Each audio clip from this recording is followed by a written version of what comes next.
ಓಂ ಗುರುಭ್ಯೋ ನಮಃ. ಹರಿ ಓಂ ಹರಿ.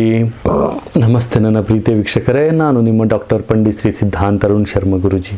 ವಿಶೇಷವಾಗಿ ನಾವು ಈ ಒಂದು ಸಂಚಿಕೆಯಲ್ಲಿ ಮಿಥುನ ರಾಶಿಯ ಜೂನ್ ತಿಂಗಳ ಮಾಸ ಭವಿಷ್ಯವನ್ನು ನೋಡೋಣ. ಮಿಥುನ ರಾಶಿಯವರು ಈ ಒಂದು ಮಾಸದಲ್ಲಿ ಒಂಥರ ರೋಲರ್ ಕೋಸ್ಟರ್ ಥರ ಆಗಿರುತ್ತೆ ಅವ್ರ ಜೀವನ. ಹೆಂಗಂದರೆ ಎಲ್ಲವೂ ಚೆನ್ನಾಗಿರುತ್ತೆ, ತಕ್ಷಣ ಎಲ್ಲನೂ ಸಹಿತ ತಲೆ ಕೆಳಗಾಗಿ ಹೋಗ್ತಾ ಇರುತ್ತೆ. ವೃತ್ತಿ ಜೀವನದ ದೃಷ್ಟಿಕೋನದಿಂದ ನಾವಿಲ್ಲಿ ನೋಡೋದಾದರೆ ವಿವಿಧ ಬದಲಾವಣೆಗಳನ್ನು ಅವರಿಲ್ಲಿ ಗುರುತಿಸಲಾಗುತ್ತೆ.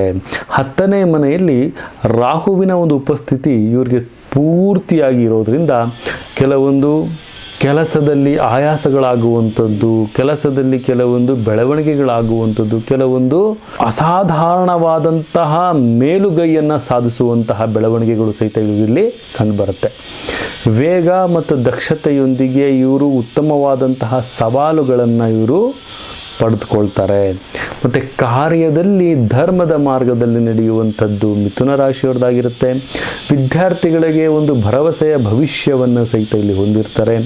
ಇಲ್ಲಿ ಏನಪ್ಪ ಅಂದರೆ ತಮ್ಮ ಒಂದು ಬಲವಾದಂಥ ಪ್ರೇರಣೆ, ನಿಮ್ಮ ಒಂದು ಅಧ್ಯಯನದ ಮೇಲೆ ಗಮನವನ್ನು ತಾವು ಹೆಚ್ಚಿಸ್ಕೊಳ್ಬೇಕಾಗತ್ತೆ. ಹೆಚ್ಚಿನ ಏಕಾಗ್ರತೆ ಮತ್ತು ಸಮರ್ಪಣೆ ಮತ್ತು ಉತ್ತಮವಾದಂಥ ಫಲಾನುಫಲಗಳು ತಮಗಿಲ್ಲಿ ಕಂಡು ಬರ್ತಾ ಇರುತ್ತೆ.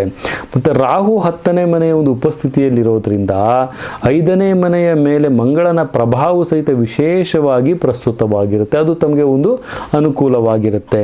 ಯಾಕೆಂದರೆ ಇಲ್ಲಿ ಶಕ್ತಿಯನ್ನು ಕಿಂತ ತಾವು ಯುಕ್ತಿಯನ್ನು ಬಳಸ್ಕೊಳ್ಳೋದು ತುಂಬಾ ಉತ್ತಮವಾಗಿರುತ್ತೆ. ಮತ್ತು ಕೆಲವೊಂದು ಸಂಘರ್ಷಗಳು ಸಹಿತ ತೀವ್ರವಾಗಿರುತ್ತೆ ತಮ್ಮ ಕುಟುಂಬದ ಜೀವನದಲ್ಲಿ. ಮತ್ತು ವಿಶೇಷವಾಗಿ ನಾವಿಲ್ಲಿ ನೋಡ್ಬೇಕಾದ್ರೆ 7ನೇ ಮನೆಯ ಅಧಿಪತಿಯಾದಂತಹ ಗುರು ಮತ್ತು ಶುಕ್ರ, ರವಿ ಮತ್ತು ಬುಧನೊಂದಿಗೆ 12ನೇ ಮನೆಯ ಒಂದು 12ನೇ ಮನೆಯಲ್ಲಿ ಆತ ಉಪಸ್ಥಿತಿಯಲ್ಲಿರ್ತಾರೆ. ಅಂತಹ ಸಂದರ್ಭದಲ್ಲಿ ಕೆಲವೊಂದು ಸಂಬಂಧದಲ್ಲಿ ಕುಟುಂಬದ ಒಂದು ಸದಸ್ಯರಿಂದ ಗಮನಾರ್ಹವಾದಂಥ ಹಸ್ತಕ್ಷೇಪಗಳು ಉಂಟಾಗಬಹುದು. ಮತ್ತು ನಿಮ್ಮ ಸಂಗಾತಿಯ ನಡುವೆ ಕೆಲವೊಂದು ಉದ್ವೇಗದ ಒಂದು ಸಂಭಾವ್ಯವಾಗಿ ಹೆಚ್ಚಾಗಿಸಬಹುದು. ಮತ್ತು ಈ ಒಂದು ಸಂದರ್ಭದಲ್ಲಿ ಆರ್ಥಿಕದ ಒಂದು ದೃಷ್ಟಿಕೋನದಿಂದ ನಾವಿಲ್ಲಿ ನೋಡೋದ ದುರ್ಬಲತೆಗಳನ್ನು ತಾವು ಅನುಭವಿಸಬಹುದು. ಮತ್ತು ಮಂಗಳನು ತಮ್ಮ 11ನೇ ಮನೆಯಲ್ಲಿ ತಿಂಗಳಂತ್ಯದಲ್ಲಿ ತನ್ನ ಒಂದು ಸ್ಥಾನವನ್ನು ಉಳಿಸ್ಕೊಂಡಿರ್ತಾನೆ. ನಿಮ್ಮ ಒಂದು ಹಣಕಾಸಿನ ಜೀವನದಲ್ಲಿ ಸ್ವಲ್ಪ ಕಾಳಜಿಯನ್ನು ವಹಿಸೋದು ಅತಿ ಉತ್ತಮವಾಗಿದೆ. ಯಾಕಂದರೆ ಇಲ್ಲಿ ತಮ್ಮ ಒಂದು ಆದಾಯಕ್ಕೆ ವಿಫಲತೆಗಳಾಗುವಂಥದ್ದು ಮತ್ತು ವ್ಯಾಪಾರದಲ್ಲಿ ನಷ್ಟಗಳಾಗುವಂಥದ್ದು, ಈ ಥರ ಕೆಲವೊಂದು ಸಮಸ್ಯೆಗಳು ಕಂಡು ಬರ್ತಾ ಇರ್ತವೆ. ಕೆಲವೊಂದು ಏರುಪೇರುಗಳಾಗುವಂಥದ್ದು, ಗಮನಾರ್ಹವಾದಂತಹ ಆರೋಗ್ಯ ಸಮಸ್ಯೆಗಳು ಬರುವಂತಹ ಸಾಧ್ಯತೆಗಳು ಕಂಡು ಬರ್ತಾ ಇರ್ತವೆ. ಜಾಗೃತಿಯಾಗಿರಬೇಕಾಗುತ್ತೆ. ಮತ್ತು ಒಂದು ಕಣ್ಣಿನ ಸಮಸ್ಯೆಗಳು ಕಾಣುವಂತಹ ಒಂದು ಸಂದರ್ಭಗಳು ಸಹಿತ ಕೂಡಿ ಬರ್ತಾ ಇದೆ. ಮಿಥುನ ರಾಶಿಯವರಿಗೆ ಆದಷ್ಟು ಸಹಿತ ಜಾಗೃತಿಯಾಗಿರಿ.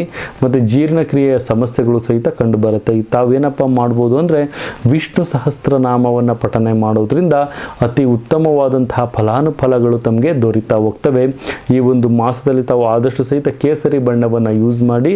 ಮತ್ತು ವಿಶೇಷವಾಗಿ ತಾವು 6 ಅನ್ನುವಂಥ ಸಂಖ್ಯೆಯನ್ನು ಸಹಿತ ತಮ್ಮ ಒಂದು ಅದೃಷ್ಟ ಸಂಖ್ಯೆಯಾಗಿ ಬಳಸ್ಕೊಳ್ಳೋದು ಅತಿ ಉತ್ತಮವಾಗಿರುತ್ತೆ.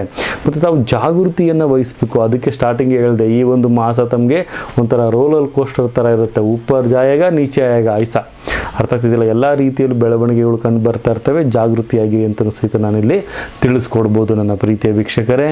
ಇದಾಗಿತ್ತು ನಮ್ಮ ಮಿಥುನ ರಾಶಿಯ ಜೂನ್ ತಿಂಗಳ ಮಾಸ ಭವಿಷ್ಯ ಅಂತ ಹೇಳ್ತಾ, ನಮ್ಮ ತಾಯಿ ಜಗನ್ಮಾತೆ ಶ್ರೀ ಕೊಲ್ಲೂರು ಮೂಕಾಂಬಿಕಾ ದೇವಿ ಪ್ರತಿಯೊಬ್ಬರಿಗೂ ಆರೋಗ್ಯ, ಆಯಸ್ಸು, ಸಂಪತ್ತು ಕೊಟ್ಟು ಕಾಪಾಡಲಿ ಅಂತ ಹೇಳ್ತಾ, ಸರ್ವೇ ಜನ ಸುಖಿನೋ ಭವಂತು, ಸರ್ವ ಮಂಗಳಾನಿ ಭವಂತು.